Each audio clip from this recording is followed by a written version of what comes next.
ഈ ഒരു ദുർഘട ഘട്ടത്തിൽ, ഈ സംസാരിക്കേണ്ട ഘട്ടത്തിൽ നിങ്ങൾക്ക് വേണ്ടി ഒരു വാക്കുകൊണ്ട് പോലും സംസാരിക്കാത്ത ഒരു സെലിബ്രിറ്റീസിനെയും ജീവിതത്തിൽ ഇനി നിങ്ങൾ അങ്ങോട്ട് ഫോളോ ചെയ്യരുത് എന്ന് തീരുമാനമെടുത്താൽ അത്രയും നല്ലത്. CJP ഡൽഹിയിൽ നടത്തിവരുന്ന സമരം പാറ്റ സമരം എന്ന് പറഞ്ഞ് അധിക്ഷേപിക്കുകയും പാറ്റ സമരം എന്ന് കളിയാക്കുന്നവരോട് കുറച്ച് കാര്യങ്ങൾ പറയാനുണ്ട്. എത്ര നാള് നിങ്ങൾക്കിത് പാറ്റ സമരം എന്ന് പറഞ്ഞ് അധിക്ഷേപിക്കാനും അവഹേളിക്കാനും കഴിയും? എത്ര നാള് നിങ്ങൾക്ക് കണ്ണടയ്ക്കാൻ കഴിയും? CJP നടത്തിവരുന്നത് വെറും പാറ്റ സമരം അല്ല, അത് അടുത്ത തലമുറയുടെ അവകാശ സമരം തന്നെയാണ്. അതിനെ എന്തു പറഞ്ഞ് അധിക്ഷേപിച്ചാലും എന്തു പറഞ്ഞ് അവഹേളിച്ചാലും ഈ വരുന്ന തലമുറ അതിൽ നിന്നും പിന്മാറാൻ പോകുന്നില്ല എന്നുള്ളത് കേന്ദ്ര സർക്കാരിന് കൃത്യമായി അറിയാവുന്നത് കൊണ്ട് തന്നെയാണ് അനുരഞ്ജന ചർച്ചകൾക്ക് അവർ തയ്യാറാകുന്നത്. അനുരഞ്ജന ചർച്ചകൾക്ക് തയ്യാറാകുന്നത് വേറൊന്നും കൊണ്ടല്ല.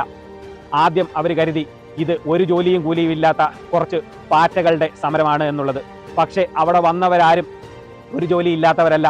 കഴിഞ്ഞ കുറേ ദിവസങ്ങളായി ഡൽഹി ജന്തർ മന്ദറിലേക്ക് ഒഴുകിയെത്തുന്നത് വളരെ ബുദ്ധിയുള്ള ഒരു തലമുറയാണ്. ഒരു ജോലി ഇല്ലാത്തവരല്ല, നല്ല ജോലികൾ ചെയ്യുന്നവർ, വളരെ മികച്ച വിദ്യാഭ്യാസമുള്ളവർ, 1, 2, 3 ഡിഗ്രിയും PhDയും ഉള്ളവർ വരെ ആ സമരം നയിക്കുന്നവരിലുണ്ട്.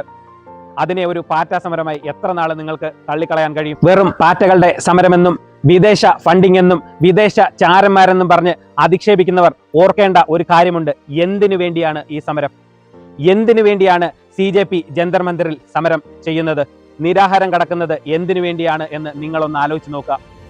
നിങ്ങളുടെയും എൻ്റെയും വീട്ടിലുള്ള കുട്ടികൾ മാസങ്ങളോളം ഉറക്കമൊഴിച്ച് കഷ്ടപ്പെട്ട് നീറ്റ് പരീക്ഷയ്ക്ക് വേണ്ടി തയ്യാറെടുപ്പുകൾ നടത്തി അവിടെ ചെല്ലുമ്പോൾ ചോദ്യപേപ്പറുകൾ മുൻപേ ചോർന്നു കഴിഞ്ഞു. ആ ചോദ്യപേപ്പർ ചോർത്തി പരീക്ഷ പാസ്സാവുന്നവർക്ക് വേണ്ടിയാണോ നിങ്ങൾ അനുകൂലിക്കുന്നത്? അവർക്ക് വേണ്ടിയാണോ നിങ്ങൾ സംസാരിക്കേണ്ടത്? അല്ല, കഷ്ടപ്പെട്ട് പഠിക്കുന്ന ഒരു യുവതലമുറയ്ക്ക് വേണ്ടി ആയിരിക്കണം നിങ്ങൾ സംസാരിക്കേണ്ടത്. 20-ലേറെ കുട്ടികൾ ആത്മഹത്യ ചെയ്തു.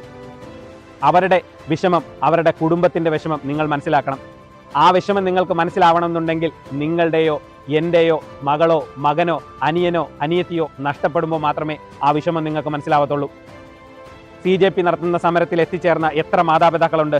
സ്വന്തം കുഞ്ഞുങ്ങളെ നഷ്ടപ്പെട്ടു പോയവരുണ്ട്, സ്വന്തം സഹോദരങ്ങളെ നഷ്ടപ്പെട്ടു പോയവരുണ്ട്. അവർ സമരം ചെയ്യുന്നത് സ്വാതന്ത്ര്യത്തിന് വേണ്ടിയാണ്. എന്തിൻ്റെ സ്വാതന്ത്ര്യം? 1947 ഇന്ത്യക്ക് സ്വാതന്ത്ര്യം കിട്ടി എന്നുണ്ടെങ്കിലും ഇന്ന് സ്വാതന്ത്ര്യമില്ലാത്ത അവസ്ഥയാണ്. എന്തിൽ നിന്നാണ് നമുക്ക് സ്വാതന്ത്ര്യം വേണ്ടത്? നമ്മുടെ വിദ്യാഭ്യാസത്തെ കച്ചവടമാക്കിയവർക്ക് മുന്നിൽ നിന്നും നമുക്ക് സ്വാതന്ത്ര്യം വേണം. നമ്മുടെ വരും തലമുറയ്ക്ക് ഈ നാട്ടിൽ നിന്നും കിട്ടുന്ന വിഭവങ്ങളൊക്കെ കട്ടുമുടിച്ച് വിറ്റ് തൊളിച്ചവർക്ക് കയ്യിൽ നിന്നും നമുക്ക് സ്വാതന്ത്ര്യം വേണം. അടുത്ത തലമുറയുടെ ഈ പോരാട്ടത്തിൻ്റെ കൂടെ നമ്മൾ നിൽക്കണം. ഈ പോരാട്ടത്തിനൊപ്പം നിൽക്കേണ്ടത് എൻ്റെയും നിങ്ങളുടെയും കടമയാണ്. ആ കടമ എന്താണെന്ന് ചോദിച്ചാൽ ഞാൻ നേരത്തെ പറഞ്ഞ കണക്ക് അടുത്ത ഒരു തലമുറയ്ക്ക് ഈ രാജ്യം വേണം എന്നുണ്ടെങ്കിൽ ഈ കച്ചവടത്തിനെതിരെ, ഈ വിദ്യാഭ്യാസ കച്ചവടത്തിനെതിരെ പോരാടുന്ന CJP മാത്രമല്ല, CJPക്ക് അനുകൂലമായി നിൽക്കുന്ന ഒരുപാട് വിദ്യാർത്ഥി സംഘടനകളുണ്ട്. ഞാൻ അവരുടെ പേരൊന്നും എടുത്തു പറയുന്നില്ല. പ്രതിപക്ഷ നേതാക്കളുണ്ട്, പ്രതിപക്ഷ പാർട്ടികളുണ്ട്. പ്രതിപക്ഷ പാർട്ടികളുടെയും പേര് ഞാൻ എടുത്തു പറയുന്നില്ല. പക്ഷേ ഈ സമയത്ത് ഓർക്കേണ്ട ഒരു കൂട്ടരുണ്ട്. നിങ്ങൾ സെലിബ്രിറ്റീസായിട്ട് കരുതിയ, നിങ്ങൾ ആഘോഷിക്കുന്ന സിനിമാ മേഖലയിലെയും ക്രിക്കറ്റിലെയും അല്ലാത്ത സോഷ്യൽ മീഡിയ സെലിബ്രിറ്റീസും ഇന്ത്യയിൽ കോടികൾ പ്രതിഫലം വാങ്ങിക്കുന്ന സിനിമാ താരങ്ങൾ നിങ്ങൾക്ക് വേണ്ടി സംസാരിച്ചോ എന്ന് നിങ്ങൾ ഓർക്കുക. നിങ്ങൾക്ക് വേണ്ടി അവർ സംസാരിച്ചിട്ടില്ല. അവർ ആരെയാണ് ഭയപ്പെടുന്നത്? അവർ EDയാണ് ഭയപ്പെടുന്നത്. കേന്ദ്ര സർക്കാരിനെതിരെ സംസാരിച്ചാൽ EDയെ വിട്ട് അന്വേഷിപ്പിക്കുമെന്ന പേടി കൊണ്ട് കോടികൾ പ്രതിഫലം വാങ്ങിക്കുന്ന സിനിമാ നടന്മാരും സെലിബ്രിറ്റീസും ക്രിക്കറ്റ് താരങ്ങളും മിണ്ടുന്നില്ല. അവരെയാണോ നിങ്ങൾ മാതൃകയാക്കേണ്ടത്? നിങ്ങൾ ചെയ്യേണ്ടത് ഒരു കാര്യമാണ്. നിങ്ങൾക്ക് വേണ്ടി, നിങ്ങളുടെ തലമുറയ്ക്ക് വേണ്ടി സംസാരിക്കാത്ത, നിങ്ങൾ ഏറ്റവും പ്രതിസന്ധി ഘട്ടത്തിൽ കൂടി കടന്നു പോകുമ്പോൾ നിങ്ങൾക്ക് വേണ്ടി ഒരു വാക്കുകൊണ്ട്, ഒരു ട്വീറ്റ് കൊണ്ട്, ഒരു ഫേസ്ബുക്ക് പോസ്റ്റ് കൊണ്ട്, ഒരു ഇൻസ്റ്റഗ്രാം സ്റ്റോറി കൊണ്ട് പോലും നിങ്ങളുടെ കൂടെ നിൽക്കാൻ കഴിയാത്ത ഈ സെലിബ്രിറ്റീസ് നിങ്ങൾക്ക് വേണോ എന്ന് നിങ്ങൾ ആലോചിച്ച് നോക്കുക. ചിലപ്പോൾ ഈ പറയുന്നത് കൊണ്ട് എന്നെ കുറേ പേർ തെറി വിളിച്ചേക്കാം. എനിക്കതൊരു പ്രശ്നമുള്ള കാര്യമല്ല. പക്ഷേ എന്തിനു വേണ്ടിയാണ് അവിടെ സമരം നടത്തുന്നതെന്ന് രാഷ്ട്രീയം മാറ്റിവെച്ച്, മതം മാറ്റിവെച്ച് നിങ്ങൾ ചിന്തിച്ച് നോക്കുക. നിങ്ങളുടെയും എൻ്റെയും കുട്ടികളുടെ നാളത്തെ നല്ലൊരു ഭാവിക്ക് വേണ്ടിയാണ് അവരവിടെ സമരം ചെയ്യുന്നത്. നിങ്ങൾ പറയുന്നു വിദേശ ഫണ്ടാണ് ഇവിടെ, വിദേശ ചാരന്മാരാണ് ഇവിടെ സമരം നയിക്കുന്നത് എന്ന്. അല്ല, നിങ്ങൾ അവിടുത്തെ സോഷ്യൽ മീഡിയ കണ്ടു നോക്കിയാൽ നിങ്ങൾക്ക് മനസ്സിലാവും. ഇന്ത്യയിലെ ഓരോ ഭാഗത്തുനിന്നും അവിടത്തേക്ക് എത്തിച്ചേരുന്ന ആളുകൾ, സമരത്തിന് അവിടെ നേരിട്ട് എത്തിച്ചേരാൻ കഴിയാത്ത ആയിരക്കണക്കിന് ആൾക്കാർ, ലക്ഷക്കണക്കിന് ആൾക്കാർ അവരുടെ ഐക്യദാർഢ്യം പ്രഖ്യാപിക്കുന്നത് എങ്ങനെയാണ്?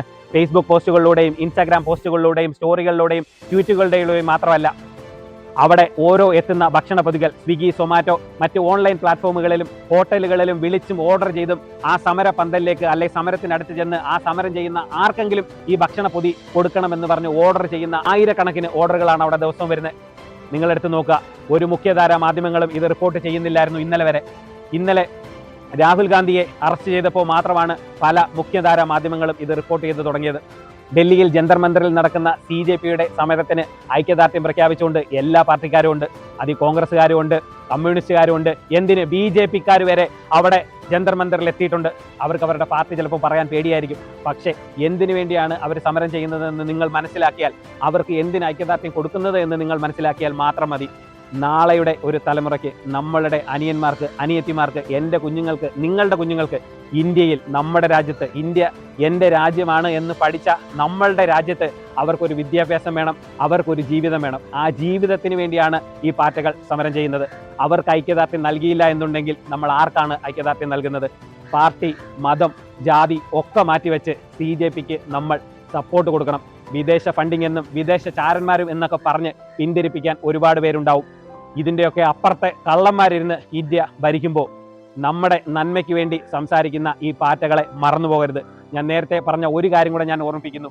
ഈ ഒരു ദുർഘട ഘട്ടത്തിൽ, ഈ സംസാരിക്കേണ്ട ഘട്ടത്തിൽ നിങ്ങൾക്ക് വേണ്ടി ഒരു വാക്കുകൊണ്ട് പോലും സംസാരിക്കാത്ത ഒരു സെലിബ്രിറ്റീസിനെയും ജീവിതത്തിൽ ഇനി നിങ്ങൾ അങ്ങോട്ട് ഫോളോ ചെയ്യരുത് എന്ന് തീരുമാനമെടുത്താൽ അത്രയും നല്ലത്. കാരണം ഇവരാരും നിൽക്കുന്നത് നിങ്ങൾക്ക് വേണ്ടിയല്ല, അവരുടെ സ്വകാര്യ താല്പര്യങ്ങൾക്ക് വേണ്ടിയും അവരുടെ സമ്പത്തിന് വേണ്ടിയും മാത്രമാണ്. ഇവരൊക്കെ രാജ്യ താല്പര്യം എന്ന് പറയുന്ന ആളുകൾ എത്രയോ പേര് വിദേശത്ത് സ്ഥിരതാമസമാക്കിയ ആളുകളാണ്. ഇവരൊന്നും രാജ്യത്തിന് വേണ്ടിയോ നമ്മുടെ നന്മയ്ക്ക് വേണ്ടിയോ പ്രവർത്തിക്കുന്നില്ല. ഒരിക്കൽ കൂടി CJPക്കും അവിടെ സമരം ചെയ്യുന്ന എല്ലാ പാർട്ടികൾക്കും, എല്ലാ പാർട്ടിക്കാർക്കും, എല്ലാ ജാതി മത ഭേദമന്യേ അവിടെ ഒത്തുകൂടിയിട്ടുള്ള യുവതലമുറയ്ക്കും അവർക്ക് സപ്പോർട്ടായിട്ട് കൂടെ നിൽക്കുന്ന മുതിർന്ന തലമുറയ്ക്കും ഐക്യദാർഢ്യം പ്രഖ്യാപിച്ചുകൊണ്ട് നിർത്തുന്നു.